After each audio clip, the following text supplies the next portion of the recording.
Buenas noches, profesor, compañeros. Mi nombre es Sebastián Barreto. Soy estudiante de este módulo. En este pequeño cortometraje quiero comentar sobre las generalidades que hemos tenido en cuenta en el curso del estudiante como sujeto de aprendizaje. Cómo la neurociencia es importante para llevar a cabo las emociones y motivación, atención y la memoria dentro del aula y dentro de los procesos de enseñanza y aprendizaje.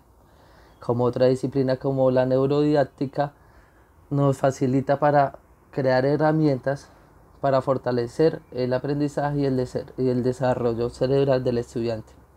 Y como por otro lado la rama de la neuroeducación que crea como una nueva visión de la enseñanza basado en el cerebro del sujeto. Por lo tanto, durante el curso observamos tres módulos que son: el primero, el ser humano, desarrollo y aprendizaje; el segundo, sensopercepción, canales y dispositivos de aprendizaje; y finalmente, las funciones ejecutivas, pensamiento, lenguaje y aprendizaje. En este mismo orden se llevará a cabo la presentación del siguiente video.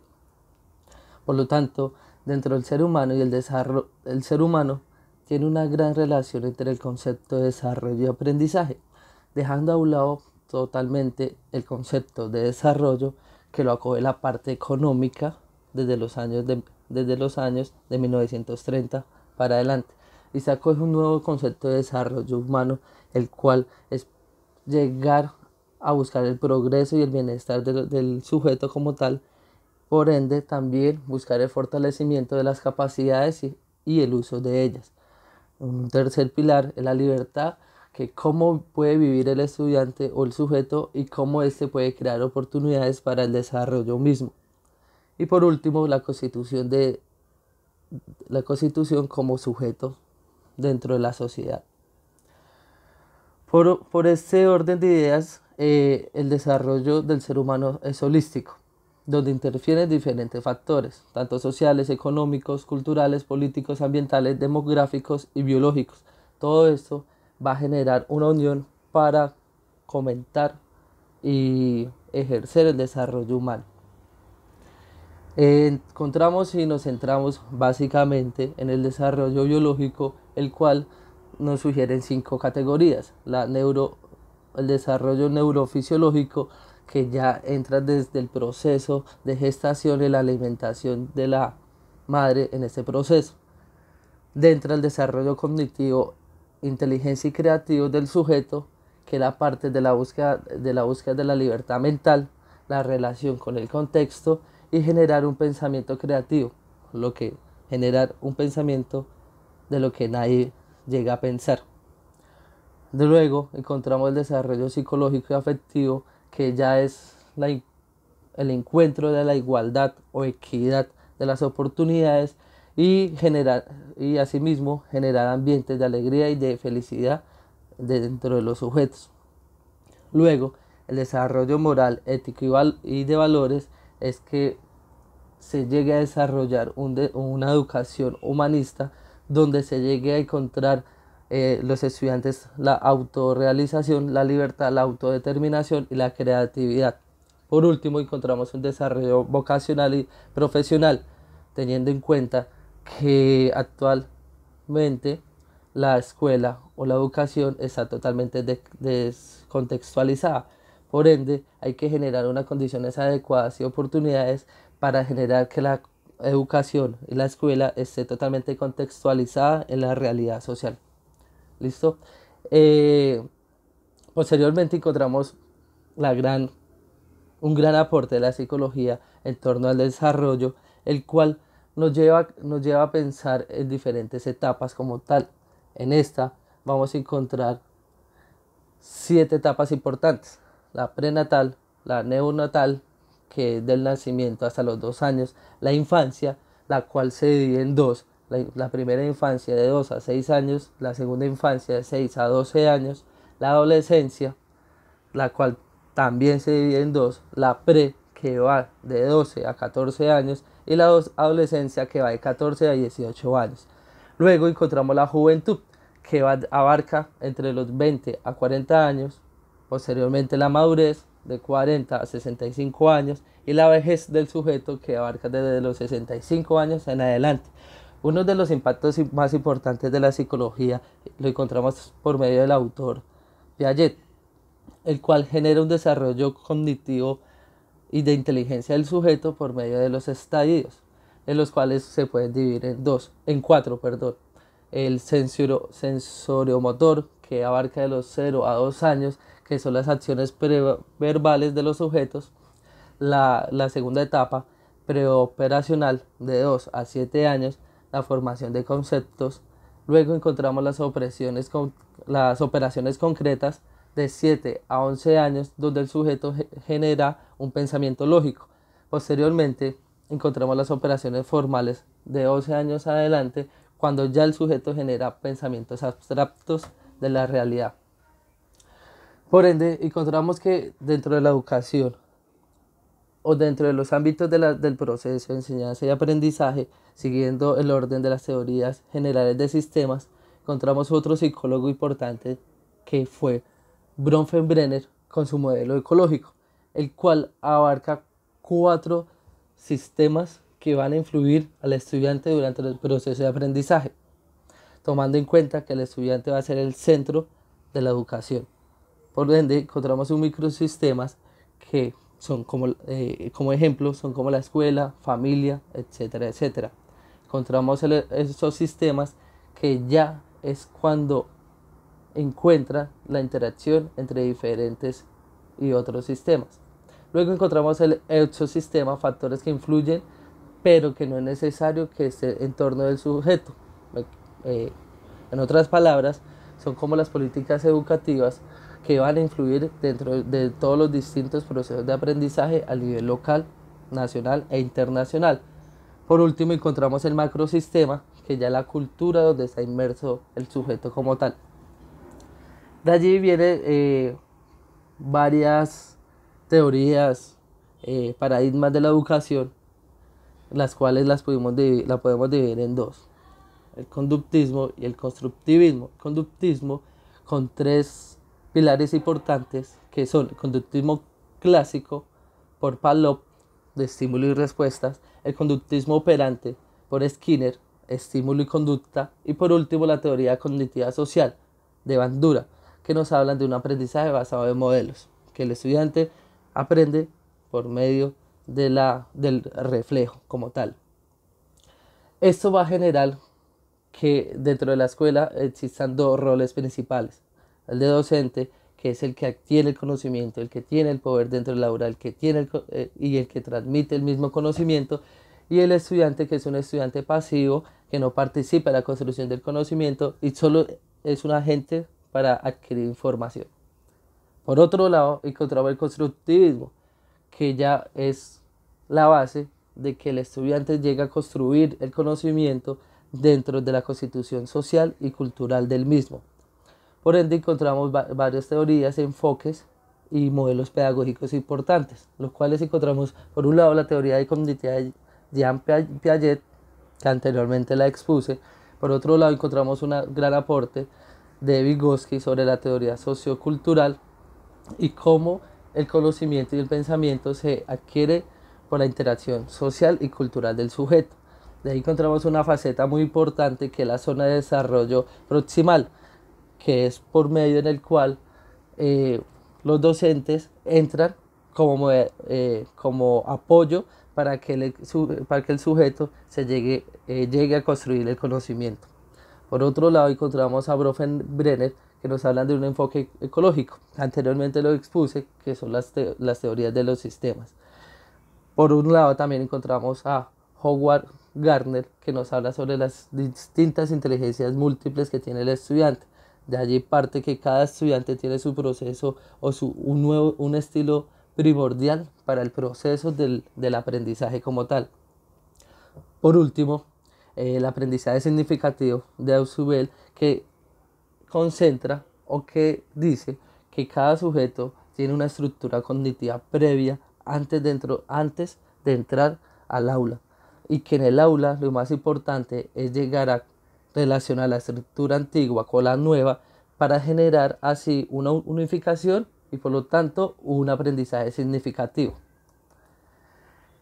Por otro lado, en el módulo 2 hablamos de sensopercepción, canales y dispositivos de aprendizaje, teniendo en cuenta, claro, que antes de llegar a establecer un modelo pedagógico de los anteriores mencionados, hay que entender cómo el estudiante aprende, cómo es el organismo del cerebro y cómo ese actúa durante este proceso de enseñanza y aprendizaje o aprendizaje y enseñanza. Por lo tanto, en términos generales, el cerebro se divide en dos hemisferios, el izquierdo y el derecho, de lo cual es muy importante llegar a trabajar esos dos hemisferios para constituir un buen desarrollo cognitivo, desarrollo psicológico, desarrollo social del sujeto. Asimismo, estos mismos se dividen en lóbulos, que serían los cuatro principales. El lóbulo frontal, que es el encargado de los pensamientos, conceptos, planificaciones y emociones. El lóbulo parietal, que ya es el procesamiento de movimientos del sujeto.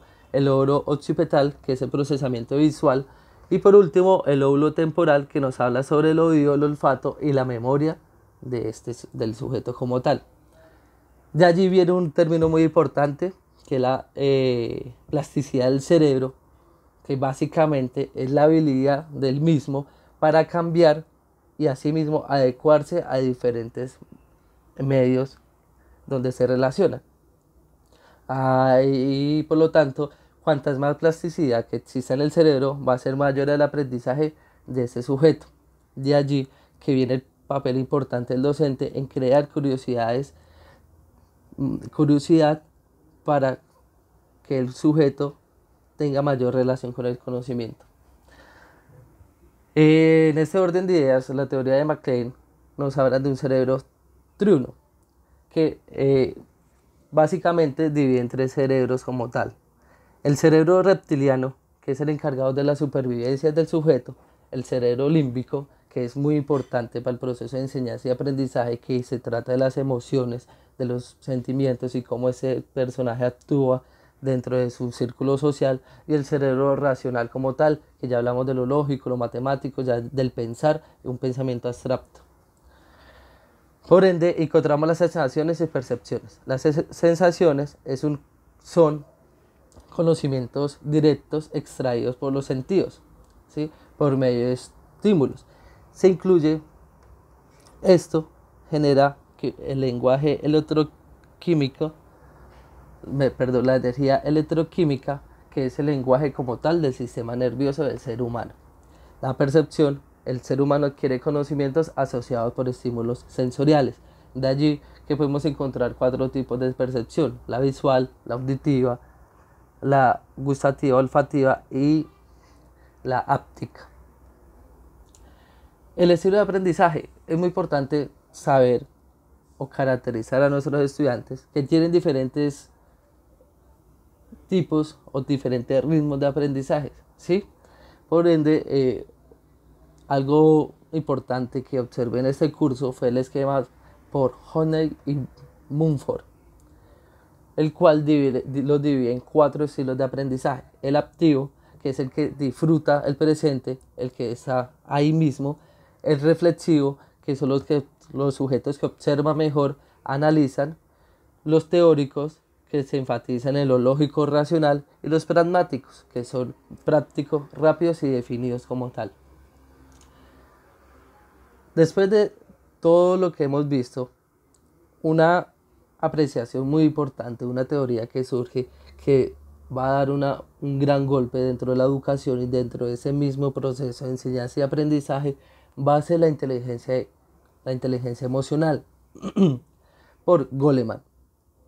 Este se va a basar de las inteligencias múltiples de Gardner y va a decir, va a haber una inteligencia emocional y por ende un cerebro emocional que va a estar relacionado con el sistema límbico, con los sentimientos de las personas, con la expresión de la memoria y el reconocimiento de las emociones de los demás.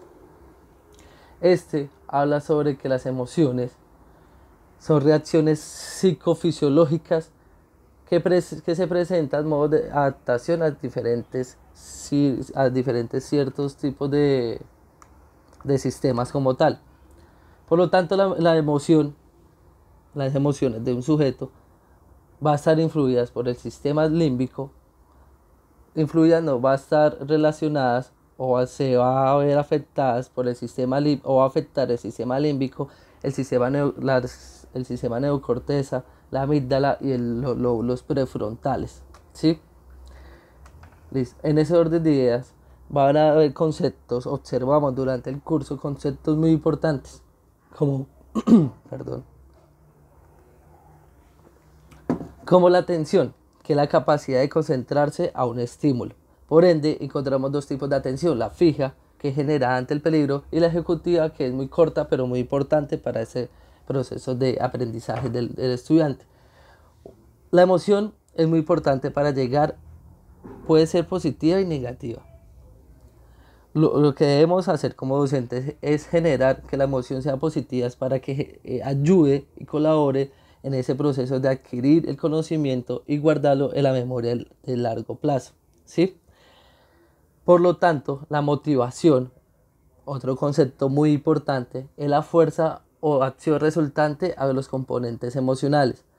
Hay que definir y hay que tener muy claro que existen diferentes motivaciones dentro de un aula. Lo importante es generar una motivación muy acercada para que el estudiante esté a la disposición para la construcción del conocimiento. Por lo tanto, existen dos tipos de motivaciones, la extrínseca y la intrínseca.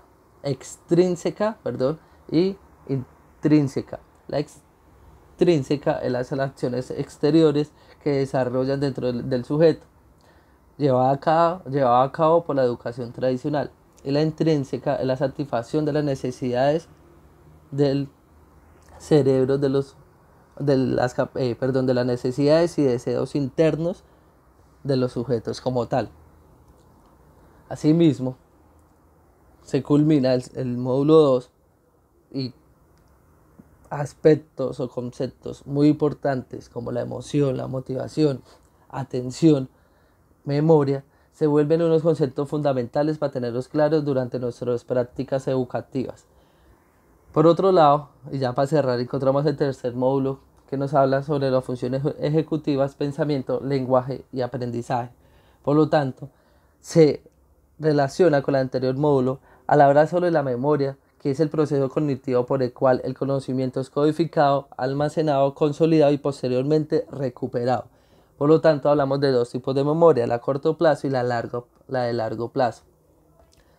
La memoria de largo plazo nos ayuda a la alteración y aumento de la sinapsis.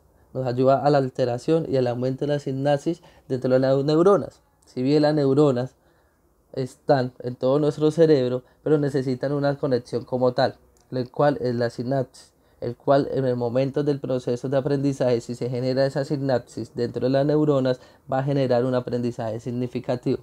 Por lo tanto, esta memoria a largo plazo se divide en dos, la explícita, que es la autobiografía del sujeto, y los conocimientos objetivos. Esto se concentra en los lóbulos frontales. La implícita, ya como tal, nos habla o para construir la memoria implícita es la que adecuamos a las repeticiones y repeticiones y repeticiones de una acción. Por lo tanto, encontramos fases o etapas de la memoria. Es la primera que encontramos el encodaje, que la información que adquirimos es transformada. Ahí de ahí miramos qué es importante, qué no es importante. Es una selección de información, el cual esa acción se lleva a cabo en el lóbulo prefrontal. Luego encontramos en una segunda etapa el almacenamiento, que ya es como tal la información guardada, previamente seleccionada, que es en el hipocampo. Luego encontramos la recuperación, que es la información activa puesta a disposición, que la encontramos en el lóbulo prefrontal. Entonces, de allí llegamos a hablar de dos partes importantes del cerebro, que es el hipocampo y el prefrontal.